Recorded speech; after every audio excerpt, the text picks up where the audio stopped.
apie šlovingąją Vilniaus bažnyčią. Pirmiausiai toks faktas. 261 metais Egipte Aleksandrijos mieste išsiplėtė baisi maro epidemija. Bažnyčios istorikas Euzebijus, kuris mums kalba pasiremdamas senoviniais archyvais, pasakoja, kokiu būdu katalikų bažnyčia išplito Egipte. Epidemijos metu, rašo Euzebijus, pagonys elgėsi baisiai. Kas susirgdavo, atstumdavo nuo savęs ir bėgo net nuo savo artimųjų. Išmesdavo į gatvę mirštančius ir palikdavo nepalaidotus lavonus. Pagonys vengė susitikti su mirtimi. Kaipgi elgėsi krikščionis? Euzebijus taip rašo, broliai, dauguma brolių buvo pagauti artimųjų meilės, degė gailestingumu, nepaisė savo sveikatos, gyveno kitų labui, lankė ligonis ir nieko nesibaimino. Be poilsio tarnavo artimiesiems, globojo juos Kristuje ir su džiaugsmu paaukodavo savo gyvybę. Štai kodėl krikščionybė užvaldė pagoniškąjį Egiptą. Kažkas panašaus, ir reikia pasakyti, iš tiesų herojiškame laipsnyje vyko Vilniuje. Tikrai nenoriu liaupsinti, nenoriu išsigalvoti nieko, bet noriu tvirtinti visiems, jog tokios bažnyčios kaip Vilniuje, iš dalies ir Vilniaus apylinkėse, tokios bažnyčios mes vargu ar rasime, sakysime, Prancūzijoje ar net Italijoje. Vilniaus bažnyčia šiuo atžvilgiu mus stebina. Kristus yra pasakęs, aš atėjau ne tam, kad man tarnautų, aš atėjau tarnauti kitiems. Ta pati galima pasakyti apie Vilniaus bažnyčią. Štai keletas faktų. 1569 metais į Vilnių atvyko vienuoliai jėzuitai. Jau sekančiais metais įsteigiama kolegija gimnazija. Jos pirmasis rektorius buvo Stanislavas Varšavieckis, kuriam teko mokytis užsienyje. Jis buvo pasišventęs auklėjimo darbui. 1579 metais karalius Batoras patvirtina Vilniaus akademiją. Tokiu būdu katalikų bažnyčia pradėjo nuo universiteto steigimo 1579 metais. Jeigu mes pažiūrėsime į savo kaimynus, mes pamatysime, kad krikščionybė pasidarbavo mūsų tautos švietimui daugiau negu kitose kraštuose. Mes privalome pagerbti ir mūsų brolius protestantus, kurie karaliaučiuje įsteigė universitetą 1544 metais. Taigi, pačioje rytinėje Europoje, tai mes pirmaujam, krikščionis. Niekur nesidėsi nuo šitų faktų. Pirmoji knyga lietuvių kalba, galima tvirtinti, jog tai buvo Martyno Mažvydo katekizmas 1547 metais. Mikalojus Daukša Vilniuje pirmą knygą katalikiškai išleidžia 1595 metais. Nepamirškime šitų datų ir pagalvokime, jog mes stovime rytinėje Europoje iš tikrųjų pačiose viršūnėse. Taip kaip ir šiandien. Stebėtinas dalykas. Man teko keletą kartų skaityti Naująją Romuvą. Ten maždaug 30 metais buvo anketa apie lietuvių tautos charakterį. Ir ten tuomet buvo kalbama, kad lietuviai neturi gabumo matematikai, tiksliesiems mokslams, atseit poezijai, dainai ir panašiai. Tuo tarpu jūs matote, kad apsiriko ano meto mūsų rašytojai. Mes šiandieną stovime pačioje pasaulio viršūnėje, ne šalies, bet pačioje pasaulio viršūnėje. Ir mes turime atiduoti pagarbą ne 10, bet 10, gal 100 aukščiausio lygio mokslininkams, kurie puošia mūsų Vilnių. Tokių mokslinių viršūnių niekas nesitikėjo 1930 metais. Bet dar svarbesnis dalykas yra mūsų Vilniaus ligoninės špitolės prieglaudos. Štai jau 18 amžiaus gale buvo speciali bažnytinė komisija, kuri vadinasi Ligonių komisija. Jos vadovas buvo vyskupas Kosakovskis. Ir štai šita komisija ir finansavo, ir rūpinosi labai dideliu mastu Vilniaus ligoniais apleistaisiais sergančiais. Bet viskas prasidėjo žymiai anksčiau. 1535 metais įsteigta Švenčiausios Trejybės ligoninė. Pamokslininkas vienuolis jėzuitas Skarga įsteigė Dievo kūno broliją, ligoninę, vaistinę ir bažnyčia finansavo tuos žmonės, kurie neturėjo savo namų. 1784 metais prie Švento Jono bažnyčios varguolių brolyje išlaikydavo net 350 ligonių. 1834 metais Lukiškio Švento Jokūbo ligoniniai buvo 250 ligonių. Net ir atskiri žmonės. Pavyzdžiui, Ulrichas Hozijus 1535 metais savo ligoninę įsteigė ir išlaikydavo 40 asmenų. Veikė skaitlingos brolijos, pavyzdžiui, lazariečiai, bonifratrai, gailestingumo seserys. Vilniaus bažnytinė kapitula finansavo veiklą. Tuomet, kai valstybė nebuvo pribrendusi nei ligonių gydymui, nei socialiniam aprūpinimui, bažnyčia atlikdavo šitas funkcijas. Ir iš tikro nepamirškime šito. Kai jūs būsite kaime, pamatysite vėliavas, prisiminkite, kad tos vėliavos kalba apie brolijas, kurios rūpinosi apleistaisiais vargšais ligoniais. Ir kiekvienoj kaimo vietovėj ir šiandien yra namai, kurie vadinasi špitolėmis. Tengi buvo išlaikomi ir globojami vargdieniai.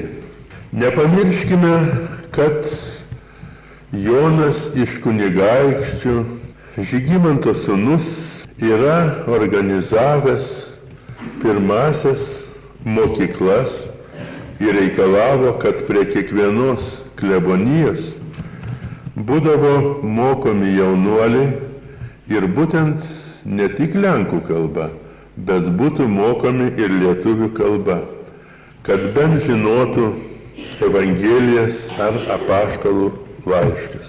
Bet štai kas itin gražiai charakterizuoja labdaringą bažnyčios veiklą.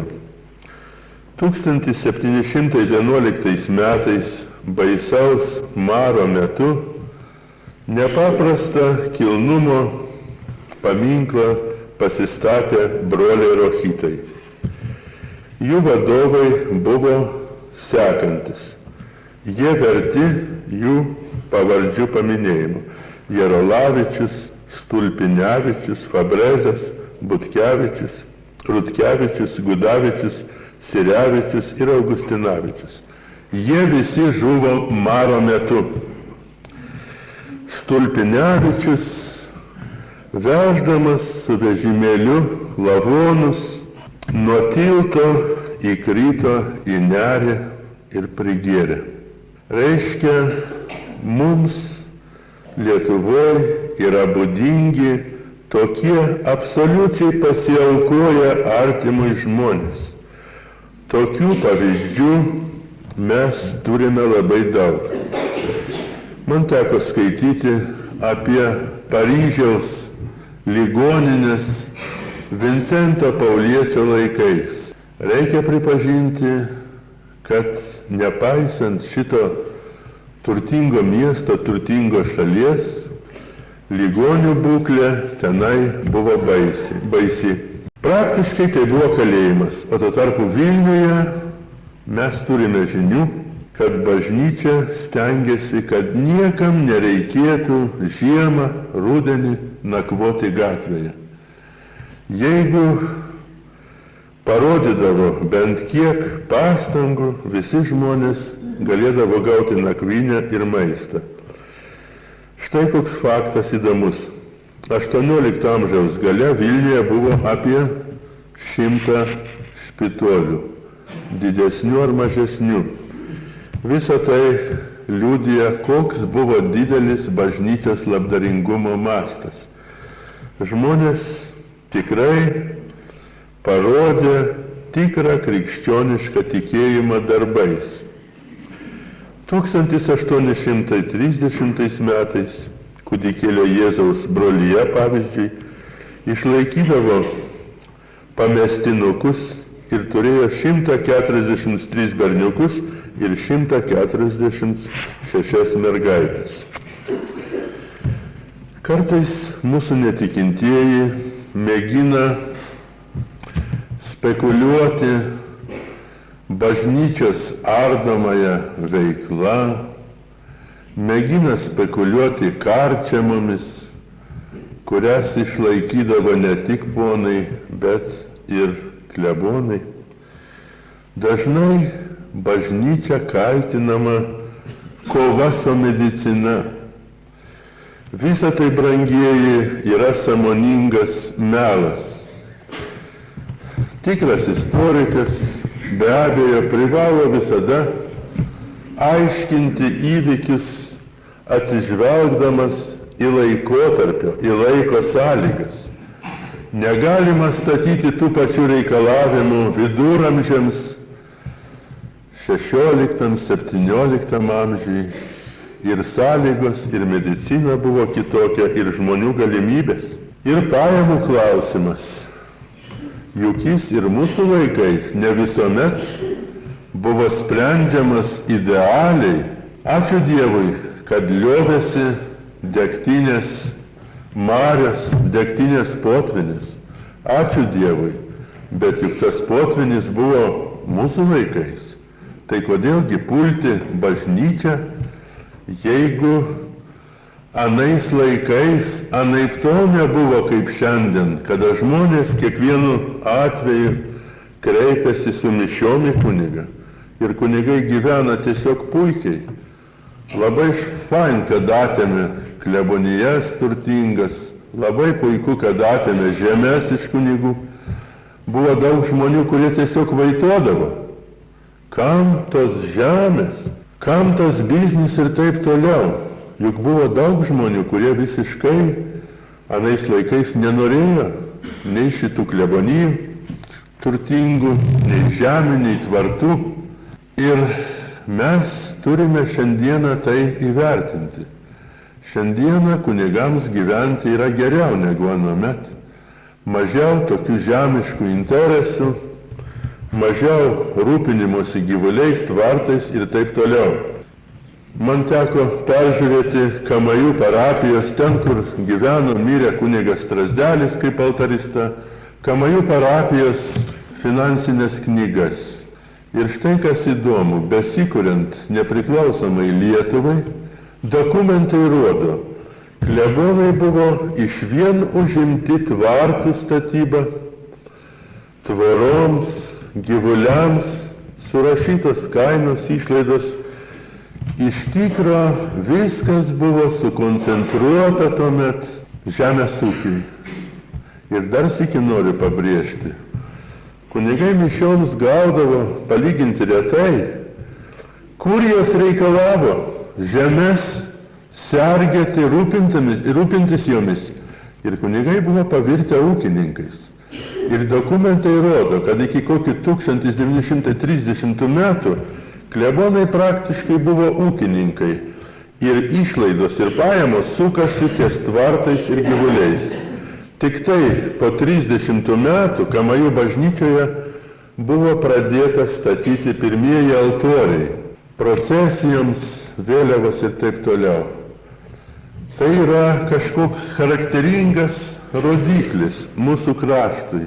Jeigu kas šiandieną visą tai kritikuotų, tas pamirštų, jog tai sena papročio teisė, senas privilegijos, kurios atsirado krikšto metu.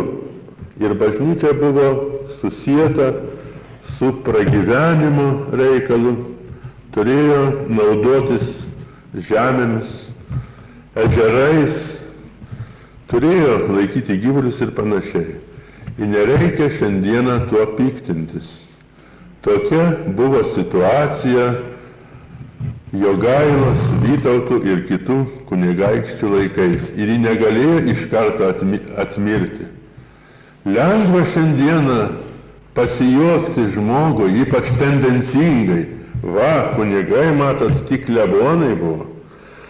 Laikydavo dažnai karčiamas, bažnyčia nuodijo liaudį ir taip toliau.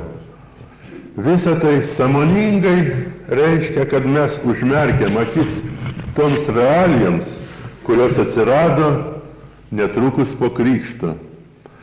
Ir tuomet bažnyčia daugeliu atveju tai buvo svetimšaliai kunigai, jiegi būtų nepragyvenę iš liaudės.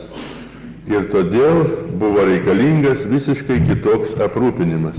Viskas vyko lėtai, bet vyko kaip tik šitokia kryptimi, apie kurią aš jums kalbėjau. Vienuoliai, ypatingai jėzuitai, atnešė į Vilnių ir šviesą, ir universitetą, ir įkvėpė žmonės tokiems žygdarbiams, kaip karo metu arba maro metu aukotis sužeistiesiems, mirštantiems ligoniams.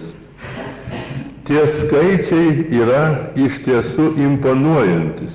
Aš drįstu tvirtinti, jog Vilnius labdarybės šalpos artimo meilės atžvilgių stovi aukščiau už Paryžių.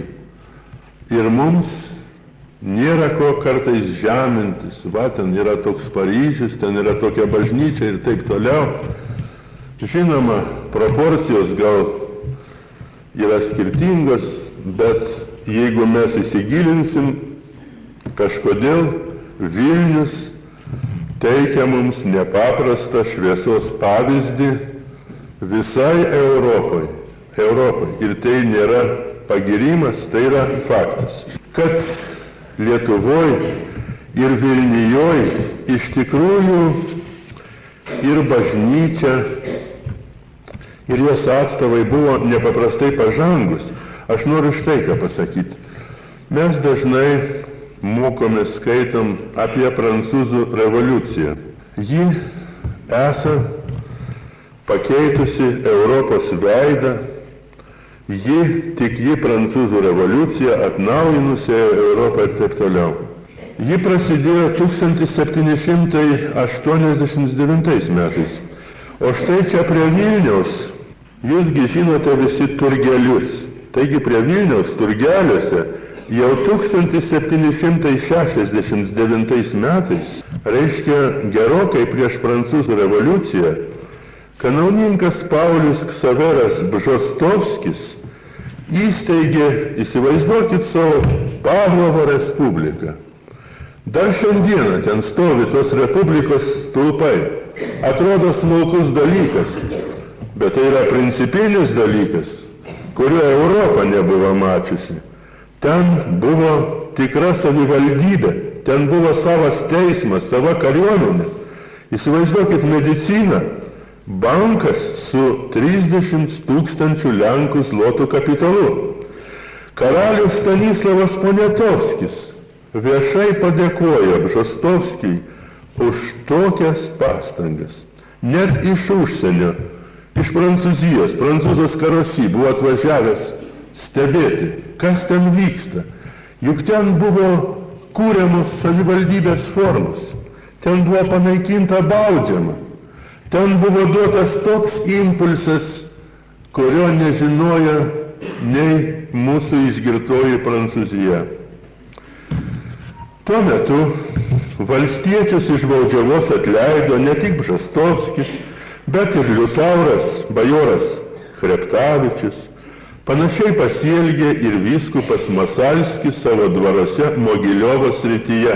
1776 metais, taigi iš tikrųjų prieš Prancūzų revoliuciją, Vilniuje buvo viešai iškeltas baudžiauninkų paleidimo klausimas. Vilniuje, ne Paryžiuje, pirmiau Vilniuje. Masalskis liepė garsiam pamokslininkui Karpavičiui šią temą pamokslauti, raginti, kad būtų panaikinta baudžiava. Buvo atspausdinti kunigo Kalinskio pamokslai Pavlovo valstiečiams. Kalinskio kalbos į žemdirbius, kurie gyveno Pavlovo šitoj respublikoje. Vilniuje akademijos spaustuvė. Taigi šitos idėjos pagal mūsų galimybės buvo skleidžiamos ir platinamos plačiai. O mesgi pamirštame apie mūsų šitą nepaprastą socialinių sprendimų garbę. Ir reikia pripažinti, kad Vilniaus kurija anais laikais yra parodžiusi daug valios nuoširdžiai gindama valstiečius nuo ponų ir net klebonų saugalės. Man teko skaityti dokumentus, kuriuose Dubingių valstiečiai pasiskundė Vilniaus kurijai, kad klebonas reikalauja iš jų lenkiškai kalbėti poteris. Kad klebonas atėmė diržą, kitam atėmė kepurę ir sakė, negrąžinsiu, kol neišmoksi lenkiškai poterį. Ir štai šitie vargšai žmonės parašė skundus Vilniaus konsistorijai ir laimėjo. Tokie dokumentai ir šiandien egzistuoja. Taigi visur jūs rasite be galo pažangių, be galo geros valios žmonių ir šito mes niekad neprivalome pamiršti.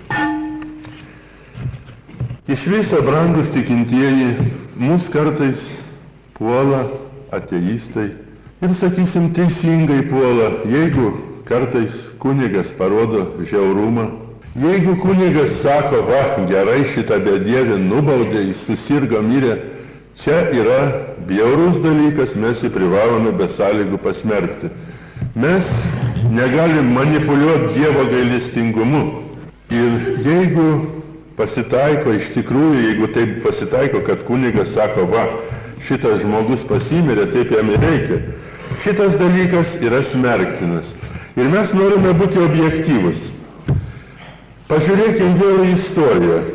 Jūsgi visi žinote, kad Kazimieras Jogailaitis turėjo daugiau sūnų, ne tik šventąjį Kazimierą. Šventas Kazimieras buvo antrasis sūnus, kurio jubiliejų mes minėjome prieš 3 metus.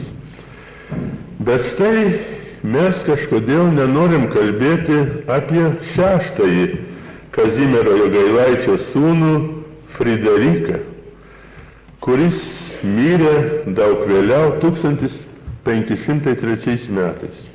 Jo motina, buvo karalienė Elzbieta, Austrė, jis buvo 6-asis jauniausias sūnus. Ir štai šitas karalaitis liko kaip neigiamas personažas. Jis save laikė labai nuskriaustų žmogumi, kadangi jis negavo jokio valstybinio titulo ir labai buvo apsivylęs, kai tėvai pastūmėjo jį į dvasiškio karjerą. Jis buvo, taip sakant, per jėgą įstumtas į dvasiškių luomą.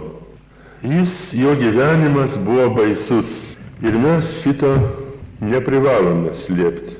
Kazimieras buvo šventasis, o štai Friderikas prievarta įstumtas į dvasiškių luomą, iškeltas į kunigus, tik 8 metus buvo kunigu, bet 15 metų, nebūdamas net ir kunigu, buvo Krokuvos vyskupu ir net kardinolu 9 metus. Jo gyvenimas buvo baisus, aš nedrįstu net savo žodžiais tarti. Istorikas Sarnickis anais laikais rašo, jautėsi nuskriaustas, negavęs karališkų pagarbos ženklų. Buvo tarsi pasimetęs, inertiškas ir pesimistas. Paskendo šlykščiuose pasilinksminimuose, prabangoj, purvyne ir sunaikino savo gyvenimą. Istorikas Kromeris dar baisiau rašo. Friderikas atrodė gražus, aukštas vyras, didingos išvaizdos, kilnaus veido, bet nepasižymėjo talentais. Buvo inertiškas, dykinėjo, gerdavo ir leido laiką pokyliuose, paskendęs tarp dūmų ir purvo. Elgėsi, kaip parašyta, kaip gyvulys. Sunyko ir buvo surytas prancūzų lygos. Tai taip rašo Kromeris. Bažnyčia neslepia savo silpnųjų pusių. Tokie yra žmonės ir mes šiandieną vieną dalyką turime prisiminti.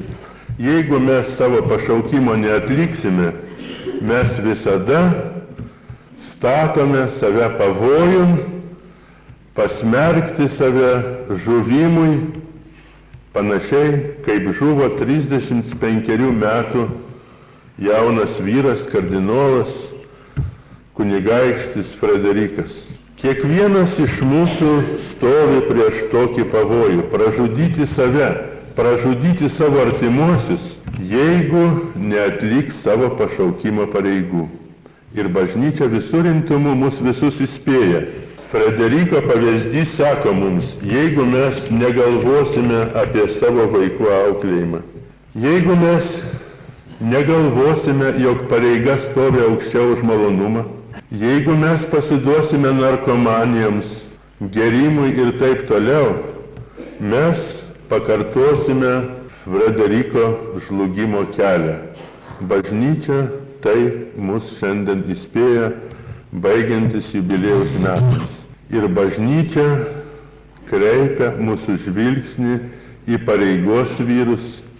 Kaip žinote, Kazimieras kaip tik tuo ir pasižymėjo, kad ir studijavo įstatymus, ir ieškojo kelių, kaip valstybei įvesti tvarką. Tai buvo mokslo pareigos vyras. Taip pat ir mūsų palaimintasis naujasis Matulaitis, vyskupas, tai buvo darbo ir pažangos vyras. Jeigu jūs rastumėt seną vadovo žurnalą 1909 metų, neatsimenu dabar numerio, tengi yra nuostabus darbas 1909 metais, kur vyskupas Matulaitis analizuoja darbininkų padėtį Lietuvoje.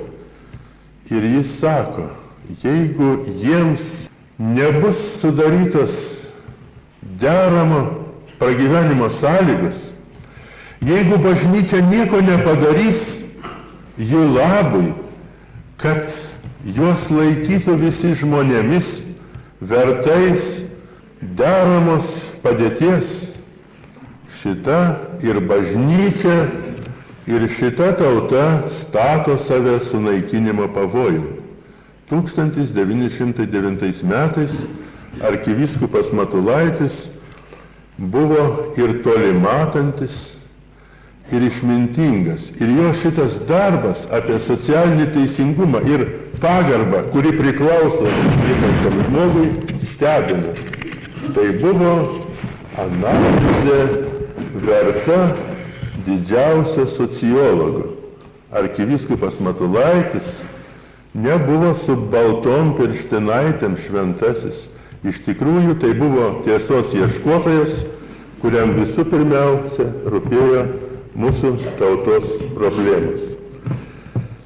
Su šitais žmonėmis, brangieji, šiandieną pasiryškime atlikti savo pareigą. Vyro, žmonos, vaiko. Ir žinokime, jeigu mes atitolsime nuo bažnyčios, istorijos praktika tai rodo, mes žūsime kartu su Frederiku. Jeigu mes laikysimės bažnyčios, o tai itin vertina, sakysim, akademikas Lichačiovas, Literatūrinėje gazeta, 37 numeris. Jisgi sako, kad ateizmo propaganda sukeldavo neapykantą prieš tikinčiuosius, bet ta propaganda faktiškai iš tamsumo. Todėlgi vedama ta propaganda, kad žmonės, ne visi, žmonės yra tamsus, kad tie, kurie veda propagandą, nepakankamai yra šviesus. Kazimiero šventojo, palaimintojo Matulaičio pavyzdys tebūna mums didelis įspėjimas. Jūs patys žinote, kiek pavojų gresia mūsų šeimai, mums visiems, jeigu mes pirmoji vietoje nestatysime savo pareigos jausmo ir atsakomybės. Brangieji, prisimindami didingą Vilniaus praeitį, didingą mūsų gerosios motinos bažnyčios praeitį, melskime Dievą, kad Jis duotų mums šitos pareigos dvasios. Visų pirma, pareigos mūsų jaunimui. Amen. Vardan Dievo Tėvo ir Sūnaus ir Šventosios dvasios. Amen.